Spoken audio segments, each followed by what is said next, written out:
kita harus bergeser ke sesi diskusi panel nih, karena saya punya beberapa pertanyaan yang ingin saya ajukan, dan juga mungkin di kolom Q&A juga ada banyak pertanyaan yang kita ajukan. Kita akan coba cepat aja sih untuk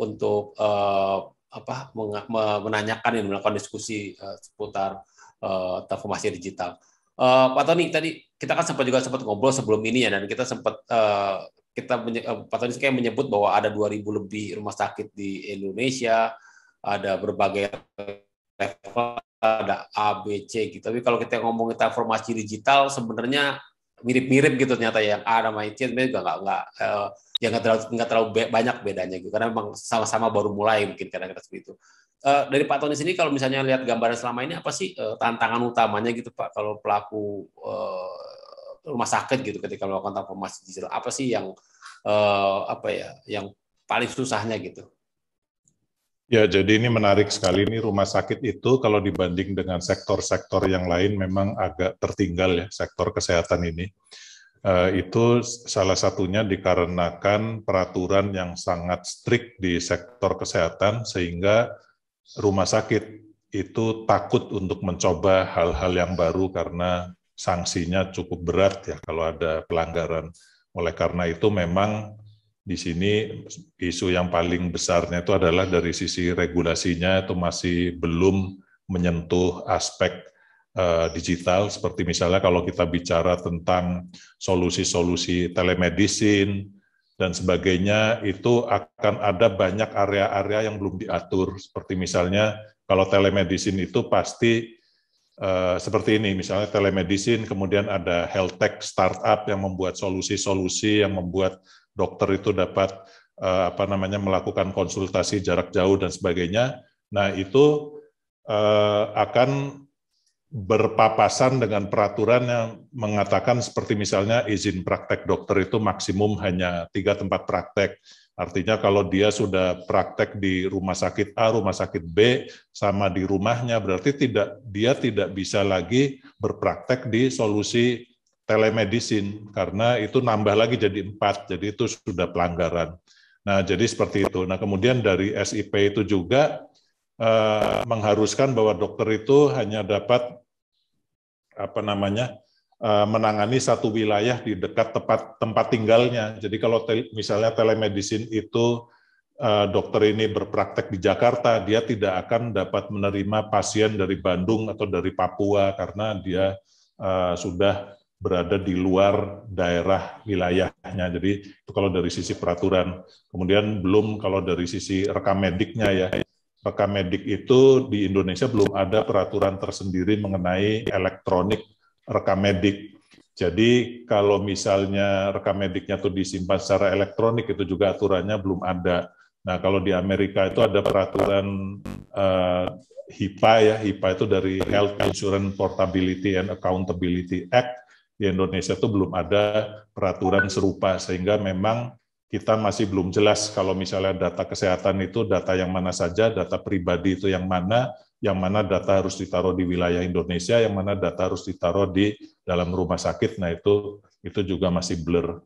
Masih ada juga masalah penerapan misalnya. Tunggu Pak, berarti kalau iya gimana?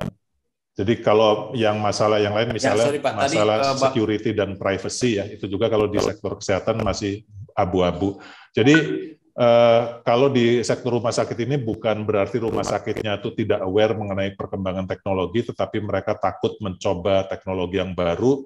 Di samping itu juga mungkin pimpinan rumah sakit kan ada kewajiban bahwa pimpinan rumah sakit itu adalah dokter.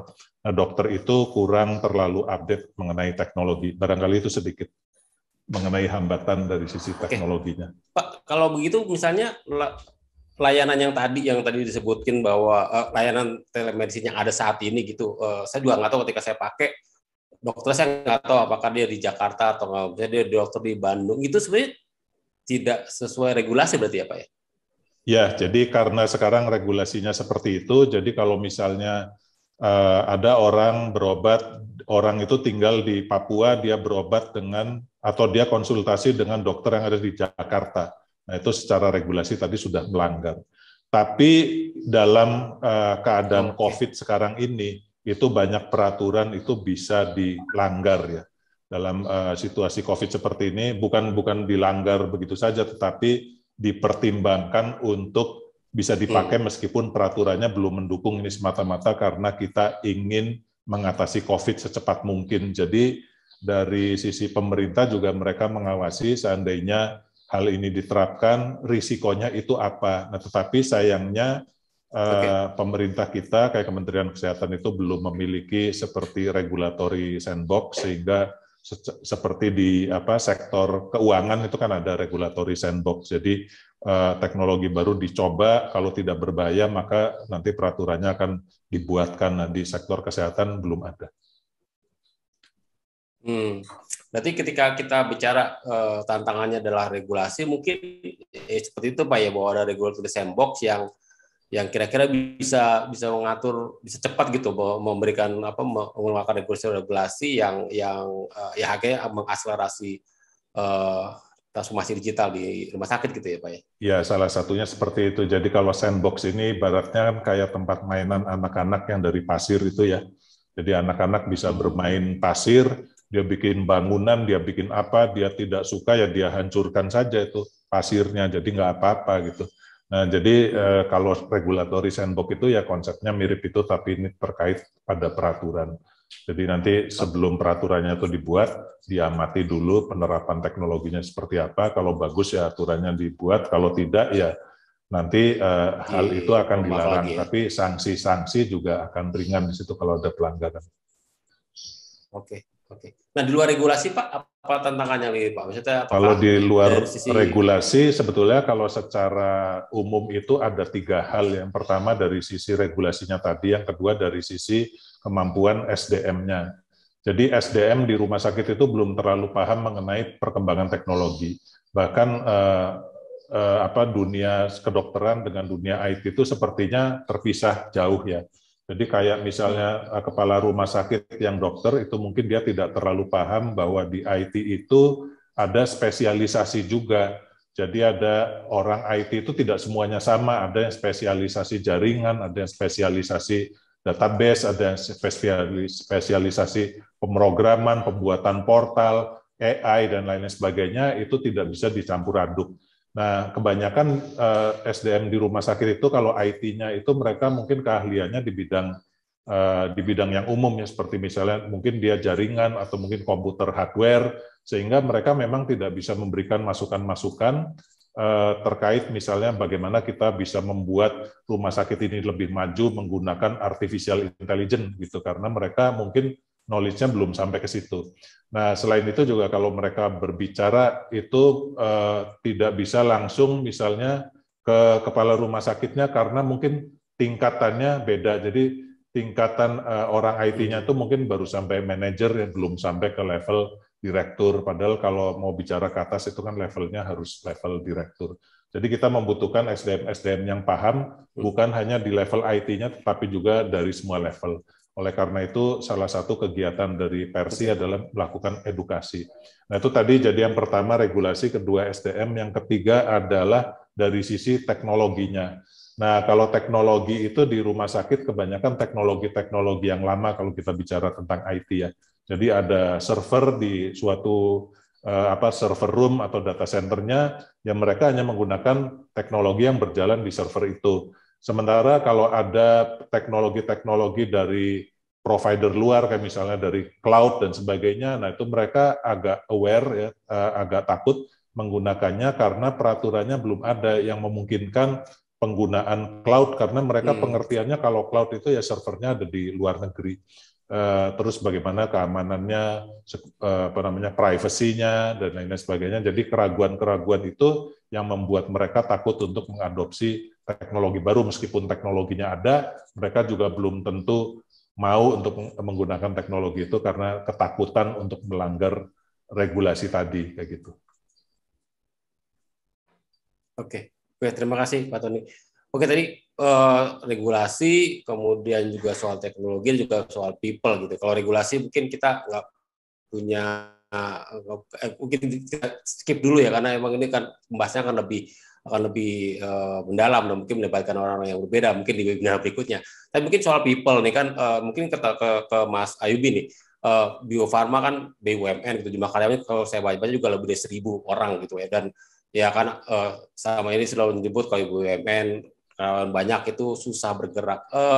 Setahun ini dari pengalaman setahun ini Pak Ibi, tantangan itu ada nggak untuk menggerakkan orang?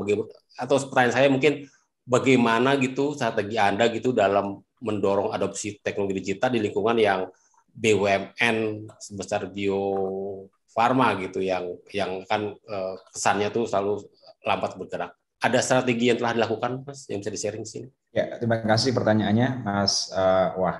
Mas Wisnu ya, sangat menarik ya kalau kita ngomong tentang people ya. Kalau kita melihat tentang digitalization, people itu adalah salah satu komponen paling penting. Bahkan tanpa itu nggak akan jalan itu digitalization. Nah, untuk situasi di Bio Farma tahun ini tuh kebetulan kita dalam pressure yang sangat tinggi ya. Jadi dalam sejarahnya Bio Farma diminta untuk memproduksi dan mendistribusikan sejumlah vaksin yang sangat besar gitu. Kapasitas kami itu harus kami tingkatkan berkali-kali lipat. Mungkin ukuran kami adalah 10 kali lipat yang harus dilakukan. Nah, dari situlah semua orang itu udah give up dalam tanda petik bahwa kami tidak mungkin melakukan ini tanpa teknologi. Jadi kami tidak bisa melakukan ini dengan proses manual lagi gitu ya. Sehingga situasi inilah yang memaksa kami untuk bertransformasi. Jadi kalau kita perhatikan ini juga tren ini juga sama ya di tempat lain ya. Kita nggak pernah membayangkan bahwa telemedicine itu bisa diadopsi secepat ini gitu ya. Kita juga tidak pernah membayangkan bahwa video conferencing untuk meeting itu bisa kita lakukan ya. Kalau misalkan 2 tahun yang lalu kita nggak pernah membayangkan itu Radirkom misalkan rapat direksi dan komisaris bisa dilakukan secara online, belum pernah ada kejadian. Kalau kita lihat di luar negeri pun tidak jauh berbeda ya. Saya lumayan kenal dengan Chief Technology Officer-nya Walmart. Mereka tuh menyiapkan program transformasi digital itu 2 tahun yang lalu. Target mereka bisa menyelesaikan dalam waktu 4 tahun. Tapi dengan adanya pandemi COVID-19, program mereka itu bisa selesai kurang dari 4 bulan, coba bayangkan. Jadi memang kalau kita melihat situasi seperti ini, mungkin Chief Transformation Officer paling efektif itu adalah COVID-19. Ini juga sama ya, kita lihat di Bio Farma sama ya, kita dipaksa oleh COVID-19 untuk berubah. Semoga sih transformasi ini juga berjalan dengan nanti walaupun berakhirnya COVID-19, kita harapkan spirit transformasi itu tetap berjalan ya, tetap tinggi gitu ya. Karena apa? Karena semakin kesini pun orang semakin paham bahwa ada value yang luar biasa dengan transformasi ini gitu ya. Kita tahu bahwa digitalisasi pun ada value yang dibawa. Sehingga kami di tim saya terutama ya, itu kita mengedepankan value-nya. Jadi ketika kami presentasi, ketika kami memberikan progres terkait digital transformation, kami tidak pernah menyentuh teknologi. Kami menyentuhnya ke business value.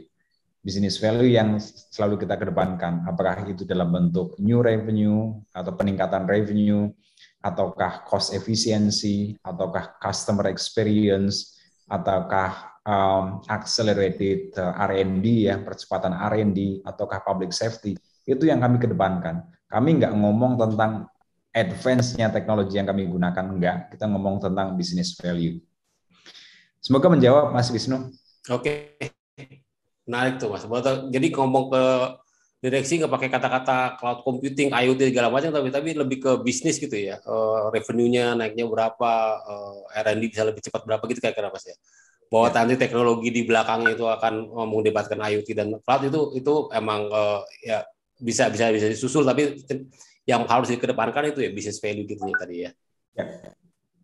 Ya, oke, menarik. Oke, sekarang ke Pak Wayan. Tadi kan Pak Tony juga sempat menyebut tuh soal people gitu, dan juga soal teknologi gitu ya, atau ya mungkin teknologi juga biaya gitu. Pak Wayan bisa itu nggak Pak, dari sisi biaya dan juga talenta gitu, gimana sih Telkomsel bisa bantu gitu untuk menjawab permasalahan ini gitu. Jadi ketika ada sebuah institusi industri kesehatan yang pelaku industri kesehatan yang pengen transformasi tapi aduh saya nggak punya orang dan juga takut biayanya nggak punya gitu. Ada solusi nggak sih Pak untuk kasus-kasus seperti itu? Baik, terima kasih Mas Wisnu.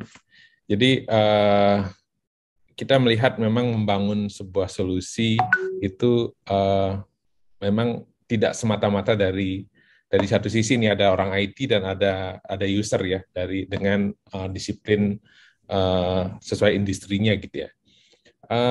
Sebetulnya kondisi efektif itu terjadi atau kita bisa menelurkan inovasi yang excellent gitu ya kalau ini benar-benar bisa mix up gitu ya, mix antara orang industrinya dan orang IT-nya gitu ya. Memang itu kondisi yang idealnya begitu gitu ya. Dan kita melihat kalau dari sisi Sigma melihat fenomena ini dulu kebetulan kami juga tidak hanya smart main di healthcare ya, kita juga main di banking dulu ya. Pada saat kita memiliki expert banking yang memahami banking, kita akan bisa membangun solusi yang sesuai dibutuhkan oleh banking itu sendiri. Tapi begitu sekarang bahwa model itu tidak bisa distandarkan gitu ya. Masuk ke area digital business ini justru inovasinya ada di model gitu ya. Modelnya apa? Jadi inovasinya seperti apa gitu. Dan konteks ini pun diantisipasi di teknologi IT itulah dengan DevOps, model development gitu ya. Jadi nggak bisa lagi orang IT membangun solusi IT, tapi orang IT dan orang industrinya sendiri itu memang harus bersama-sama bekerja dalam satu tim gitu ya, untuk bisa menelurkan solusi gitu ya. Dan dari sisi IT-nya sendiri pendekatannya adalah bagaimana membuat platform, infrastruktur, dan software itu semudah mungkin, konteksnya mungkin platform dan infrastruktur itu semudah mungkin bahkan orang yang bukan IT bisa melihat itu tidak lagi melihat kode gitu ya untuk programming, tetapi langsung melihat bagaimana proses itu didesain dan itu aplikasinya jadi gitu ya. Itu adalah kemudahan-kemudahan yang umumnya dimunculkan di platform atau di infrastruktur sekalipun gitu ya. Mereka bisa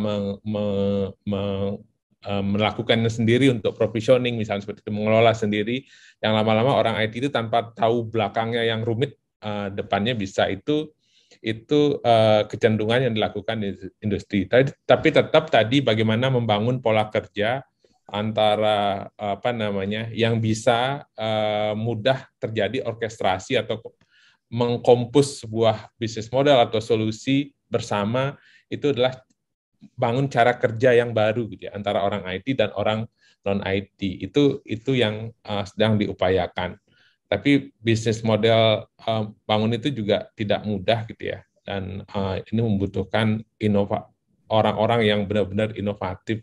Itu kunci yang didorong gitu ya. Jadi culture juga didorong untuk orang itu tadi nggak semata-mata orang IT adalah orang bisnis yang mengerti solusi. Itu yang diupayakan di perusahaan seperti kami. Oke, terima kasih Pak Wahyu. Jadi kira-kira memang kayak WhatsApp waterfall ketika orang bisnis pesan ke IT balikin kriteria solusi itu udah nggak itu ya, udah nggak zamannya gitu. Sekarang lebih relevan itu ya DevOps gitu ya, bangun bareng sehingga tahu apa yang ingin dicapai, kemudian orang juga tahu proses bisnisnya dari sisi bisnis, jadi bisa kerja bareng akhirnya bisa mendapatkan melahirkan inovasi yang lebih cepat gitu ya.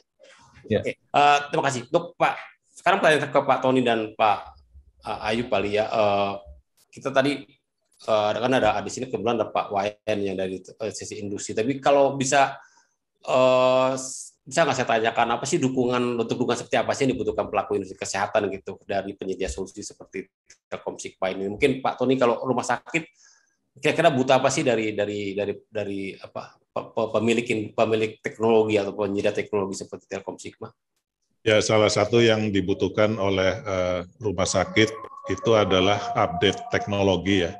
Jadi bagaimana kita melakukan update teknologi kepada semua stakeholder rumah sakit. Nah, kami memiliki suatu platform untuk melakukan hal ini. Yang kita butuhkan adalah expert untuk bicara di situ. Jadi kami mengundang seluruh pelaku industri di sini yang memiliki teknologinya untuk melakukan update. Jadi ini cukup efektif ya. Jadi kami melihat bahwa dengan melakukan update teknologi seperti ini secara reguler berkala ya, bisa mingguan, bisa 2 minggu sekali atau tiap bulan kayak gitu ya. Nah, itu stakeholder itu akan paham tentang IT, tentang manfaatnya. Kemudian mereka pelan-pelan juga akan mengeksplorasi apa yang bisa diterapkan di dalam rumah sakitnya.